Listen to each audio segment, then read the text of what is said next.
Hey guys, it's your local high school economics teacher here.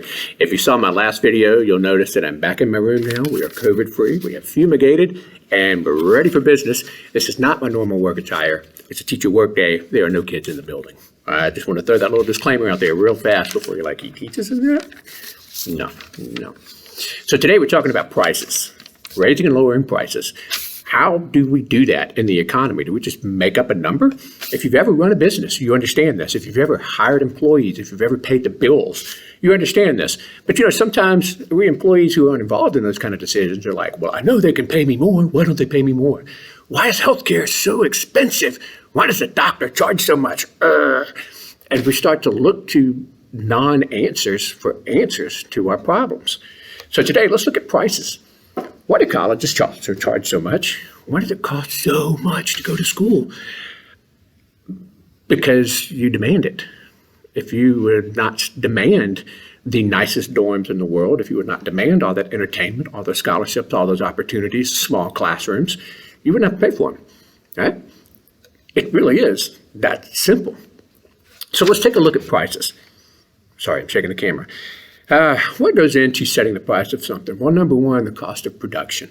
How much is it costing me to build a stadium? How much is it costing me to power the lights? How much is it costing me to pay the teachers to come in, to pay the workers to come in? How much is that company paying out in taxes that they have to recuperate by raising their prices? The only reason you stay in production of a good or service is to make a profit. Nobody goes into business to give their stuff away and end up bankrupt, having blown all of their resources over their lifetime. The goal in our society is to increase as you go so that you can retire at one day and stop working and spend what you have saved over a lifetime, right? Isn't that your goal? Yeah. Honestly, that's your goal. Excuse me. Cost of production. How much is all of the stuff you're demanding going to cost me? Divided by how much are you willing to pay? So this is our next one, demand for the product. I have to find an equilibrium price. At some point, I can only charge so much before you stop buying what I want. As my price of production goes up, your demand for my product goes down.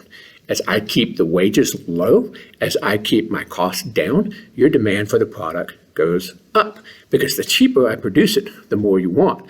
The more I cost, the less you're going to be able to buy. So we're looking for an equilibrium price somewhere in the middle. How big can I make college classes before kids start transferring to junior colleges? How crappy can a football team be before it doesn't pay to keep the stadium open? How bad of a TV can I make before people start buying something else? How much can I make people check themselves out in the store before they demand customer service? You see what I'm doing here? It's all about how low can I keep my production prices and still convince you to buy my product? Or how high can I make it and still convince you to buy my product? We're looking for that equilibrium price where there's nothing left over at the end. Price of competition. Can you get it cheaper somewhere else? Let's ride that college train, since getting free college is such a big deal in politics right now. You're wanting the government to pay off your student loans. Well, the government and people who pay their own way to college says things like, well, just go to a cheaper college. It's the same degree, right? Everything they're teaching you in college is on YouTube now anyway. So what's the point of paying an outrageous price? Well, I want to say I went to a prestigious college. Okay, well then pay for the name, because there's cheaper stuff out there. We offer AP classes at public school for $100, and you don't have to live in the dorms. You can work and go to a junior college for the first 2 years and then transfer for your degree. There's a lot of ways of doing it. There are cheaper alternatives. And so why are the prices set so high? Well, you don't have to pay them. Understand that in this economy, there are alternatives. If there's cheaper prices, take them, right? Why do colleges charge so much? Because they can, because you'll pay it. Your willingness to pay drives up the equilibrium price. If you will demand a cheaper alternative, they will lower the equilibrium price to keep you there. Purchasing power of the customer. How much money is available for purchases? So if we keep loaning unlimited amounts of money for people to go to school, increasing their purchasing power, they're going to blow it. they're going to spend it on the high stuff. So the more loans we push out, the higher we can push tuition charges because the purchasing power of the students have risen so much. If you don't take out the loans, you know what you're going to do? You're going to lower those expectations. You're going to lower those demands. I don't think I need a football team so much anymore. Okay, well, cheaper tuition at non-football colleges. I don't think I need a class of 2 or 3 people. I think I'm okay with a class of 40. Okay, well, go to community college. We'll drop those prices down. We'll cut them in half because we can fire half the faculty. Sorry, I keep bumping my table. Government regulations. Government regulations that destroy the economy. Let's just be honest with you. Like, let's say, for example, we put a price cap or a price ceiling on something where the government says you cannot charge more than this number right here for your product. Housing prices, rent caps. Take a look at New York City or any major city that has rent control. What's going on in those cities? Well, the buildings are getting run down. And the investors are moving to the outskirts and building luxury towers that charge millions of dollars or very high prices, very exclusive prices that normal people can't get into, but it's exempt from the housing caps or the rent control caps because of the clientele and because of the price range they're in. Why would are they evil for running out there and dealing and investing in the rich people? No, they're simply trying to survive. Think about a building that's been around for 50 years. How much maintenance does it need? How much renovation does it need? Right? And so now the government has come in and said, here's a cap. You cannot charge any more than this right here for a renter. You think that renter's ever going to move out and go to some place with more expensive rent? Heck no. Same people there for 30, 40 years, which is great. That's the point. But I've made all the money I'm ever going to make out of this building. I will never, ever increase my profit. In fact, my profit's going to drop from year to year as taxes go up, as prices go up, as inflation goes up. I cannot increase my income because the government has capped my income. So every year I'm losing more and more and more and more money. So what am I going to do? Let's go back to cost of production. Every year I'm going to put less and less into the building. Every year I'm putting a cheaper and cheaper product in the building. Instead of painting, how about we just sandblast it and you can look at the rust? Or whatever. Instead of clearing the plumbing, how about I give you a plunger? How about I just bring you a bottle of water? Set some porta toilets out back. And this is why rent control doesn't work, because you have taken the profit incentive out and the equilibrium price. You know, if this is all you're going to pay me, this is all I'm going to produce. Because you can't make me lose money on you, just like I can't make you pay more than you're willing to pay on me. Let's go to floors, price floors. Like let's say for production of tomatoes. In order to protect farmers, the government will say you can't sell your tomatoes below this price right here. They must be at least, I don't know, I'm going to make something up, $1 a pound, right? So I'm going to the store to buy tomatoes, and it's going to be $10 for the pack of tomatoes that I want. Man, that's crazy.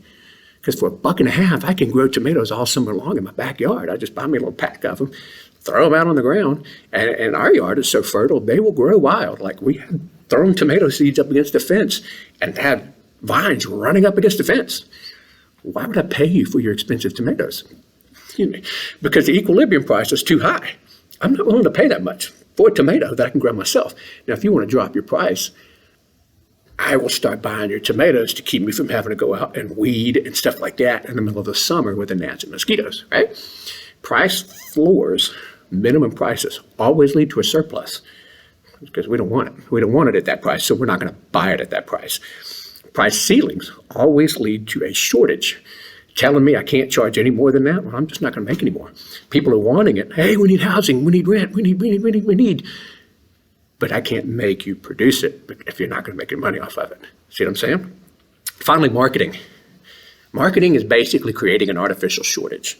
Marketing is telling you that you need something, that you want something, that you will be fulfilled if you buy this, making an awareness of it or trying to create an artificial awareness of it and trying to up the demand for the product, right?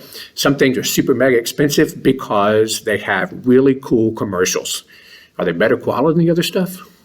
No, you just think you need it. You think your life will be fulfilled if you buy this product. For example, it's Thanksgiving week right now, and Black Friday's coming up, and one of the popular things is a little plastic fairy that spins in a circle and lights up.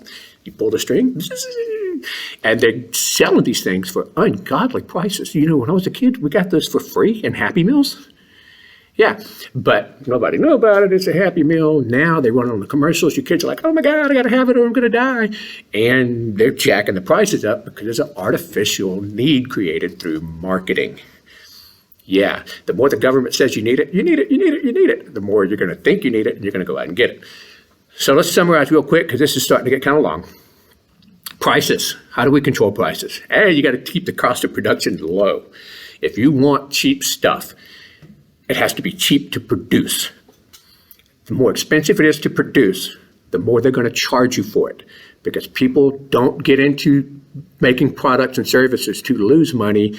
They get into it to support their families and increase their place in life. Otherwise, you get communism or socialism. And I promise you, go to a communist or socialist country. Please, I've been to like 3. Go there. It sucks. Because nobody wants to work. Because what's the point in working if you can't increase your place in life? Try it before you demand it and bring it home to us. Okay? Okay. Demand for a product. As the demand goes up, price goes down. As the price goes up, demand goes down. You have to find the equilibrium price. What are the people willing to pay? Because if the people are not willing to pay it, health insurance, college tuition, you're not going to sell it. And it will go bankrupt.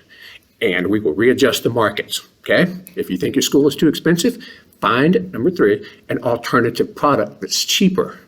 If enough people start being smart and finding alternative products, they'll drop their prices. Trust me, they'll drop their prices. Economics, right? Number 4, purchasing power of customers or the consumers. Stop borrowing money. If you want people to drop their tuition prices, stop borrowing money. Nobody's making you borrow it. You're choosing to borrow it. There are cheaper alternatives. The more money you bring to the table, the higher they're going to raise their prices. It's the same reason why gas on one side of town is cheaper than gas on the other side of town, or why a coffee on one side of town is cheaper than coffee on the other side of town. If there's more money available, they're going to raise their prices because you'll pay it. But if there's hardly any money on this side of town, the prices will be low or people won't buy it. Right? Come on, use your brain here. Government regulation. If the government gets involved in prices, it screws up the equilibrium price, sets an artificial floor that we just won't do it. No matter what the government says, we ain't gonna do it. And finally, marketing. Just turn off your TV. That's all you gotta do to lower prices. Just quit thinking that you need it. Find something else. Make it cool to not buy that product. All you got to do, guys. All right, you guys be careful out there on Black Friday. You're about to get ripped off in a bunch of ways because think about it. How are they selling this stuff so cheap? Well, they're going to have to either make you buy a whole lot more of it or lower production cost by giving cheaper products, or both. What if they lowered their production cost by giving you cheaper products and ran commercials and you run out, yeah, they're going to make a killing off of you on Friday. Yeah. All right, guys, take care. We'll talk to you later.